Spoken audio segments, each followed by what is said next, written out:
So మీ అందరికీ తెలుసు almost June 9వ తారీఖున పరీక్ష రాసిన అప్పటి నుంచి కూడా మొన్న రిజల్ట్స్ వచ్చిన 25 రోజుల నుంచి మేము దీని గురించి మేము నిరంతరంగా పోరాటం చేస్తూనే ఉన్నాం.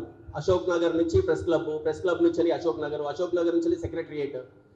మేము మొదటి నుంచి మిమ్మల్ని ఒక్కటే అడిగేది 1:100 ఏంటి ఈ సమస్య 1:100 అనేది. వాస్తవానికి యూపీఎస్సీ ఎగ్జామ్స్లో కూడా ప్రిలిమ్స్లో పాస్ అయిన తర్వాత 1:15 తీసుకుంటారు. కానీ అది 1:15 తీసుకోవాలా, 1:25 తీసుకోవాలా, 1:50 1:100 అనేది ఆ అధికారంలో ఉన్న ప్రభుత్వాలు వాళ్ళు నిర్ణయించుకోవచ్చు. ప్రభుత్వమేనా నిర్ణయించేదంటే కాదు, టీఎస్పీఎస్సీ, ఇప్పుడు దాన్ని టీజీపీఎస్సీ అని చేశారు, Telangana public service commission. So వాళ్ళకున్న అధికారం ప్రకారం వాళ్ళు అప్లికేషన్స్ని డేట్ని మార్చొచ్చు, నెంబర్ ఆఫ్ అప్లికేషన్స్ని పెంచుకోవచ్చు, ఎగ్జామ్ డేట్ని మార్చుకోవచ్చు, ఎగ్జామ్లో ప్రిలిమ్స్ నుంచి మెయిన్స్కి ఎంతమంది క్వాలిఫై అయ్యారో కూడా వాళ్ళే తేల్చుకోవచ్చు. ప్రతి అధికారం వాళ్ళకు ఉంది. అయినా కూడా 25 రోజుల నుంచి మేము అన్ని రకాలుగా మాకు హిస్టరీలో ఒకటి ఉంటుంది, ఫస్ట్ ప్రేయర్స్, పిటిషన్స్, ప్రొటెస్ట్ అని. ఇప్పటికీ మేము ప్రభుత్వాన్ని వేడుకుంటూనే ఉన్నాము, మా సమస్యను వినండి, 1:100 అనే మా సమస్యను వినండి.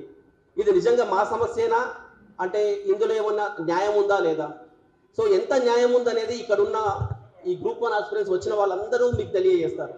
ఒకటే ఒక సమస్య, 1:100 ఎందుకు కన్సిడర్ చేయాలి, అందులో ఎన్ని కారణాలు ఉన్నాయి ఏంటి అనేది.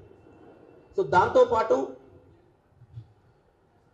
గ్రూప్ 2, గ్రూప్ 1 డిఎస్సి, ఇందులో ఎవరికి వాళ్ళు ప్రభుత్వం కూడా ఏం చేస్తుందంటే ఎవరికి వాళ్ళని వేరుబంధం చేసేసి నిరుద్యోగులలో కూడా ఇందులో కూడా కులాల వారిగా డిఫరెన్స్ చేసి మాట్లాడుతున్నారు. అలా కాదు. సో గ్రూప్ 1 ప్రధాన సమస్యగా మీరు ఒకవేళ అనుకుంటే, నిన్నటి కూడా బల్మూర్ వెంకట్ గారే కానీ లేకపోతే నేను వచ్చిన పెద్దలు ఎవరైతే మాట్లాడడానికి వచ్చిన వాళ్ళందరూ కూడా ఏమన్నారంటే లీగల్ ఇష్యూస్ వస్తున్నాయి, గ్రూప్ 1ని 1:100గా తీసుకుంటే లీగల్ ఇష్యూస్ వస్తున్నాయని. సో వాస్తవానికి నేను కూడా ఒక ఆస్పిరెంట్నే అండి. సో మేము కూడా మొన్న ఒక 11 క్వశ్చన్లు మేము ప్రభుత్వానికి టీజీపీఎస్సీకి నివేదించినాము. ఏమని అంటే 11 క్వశ్చన్లు తప్పున్నాయి, కానీ అందులో టీజీపీఎస్సీ ఓన్లీ 2 కోర్టు కేసు వెళ్ళలేమా? సో కోర్టు కేసుకి 1:100 చేస్తేనే వెళ్తారా? ఇప్పుడు వెళ్ళలేకనా? అది కాదు కదా సమస్య. మేమైనా కోర్టుకు వెళ్ళొచ్చు, మీరు చేసిన తప్పుల మీద కూడా మేము కోర్టుకు వెళ్తే లీగల్ ఇష్యూసే, దాన్ని కూడా మళ్ళీ మీరు క్లియర్ చేయాల్సిందే. సో అంత దూరం వెతుకు వెళ్ళేది. సో మా ప్రధాన డిమాండ్ 1:100 అనేది ఎందుకు అనేది ఇచ్చిన నోటిఫికేషన్లో చాలా క్లియర్గా ఉంది. Very clear, it was mention in para 18 that if there is any alteration, Telangana public service commission has all the authority to change the entire notification or even partial. చాలా క్లియర్గా ఉంది. మా సమస్యను మీరు పెద్ద మనసుతో ప్రభుత్వానికి మేము నివేదించేది ఒకటే, మా సమస్యను మీరు పెద్ద మనసుతో వింటారని చెప్పేసి ఇక్కడ ఈ ప్రెస్ క్లబ్లో చాలామంది వ్యక్తుల్ని, పెద్ద మనుషులందరినీ పిలిచాము, వాళ్ళందరూ దారిలో ఉన్నారు.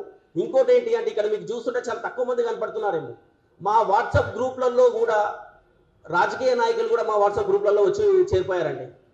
ఇది ఎంత ఘోరం అంటే ఇక్కడ ఏం జరుగుతుందో కూడా ఇంటెలిజెన్స్కి తెలుస్తుంది, ఎక్కడి వాళ్ళని అక్కడనే నిర్బంధిస్తున్నారు.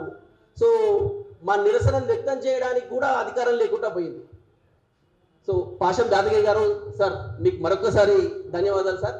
ఒక్కసారి గ్రూప్ 1 1:100 ఎందుకు చేయాలి అనేది మా ఆస్పిరెంట్స్ నుంచి ఒక్కసారి మీరు విన్నాక అందులో మా న్యాయమే ఉందా, మేము కోరుకునే డిమాండ్లో న్యాయం ఎంత ఉందో చూసి మీరు ప్రభుత్వాన్ని నివేదిస్తారని చెప్పి మనస్ఫూర్తిగా కోరుకుంటున్నాం.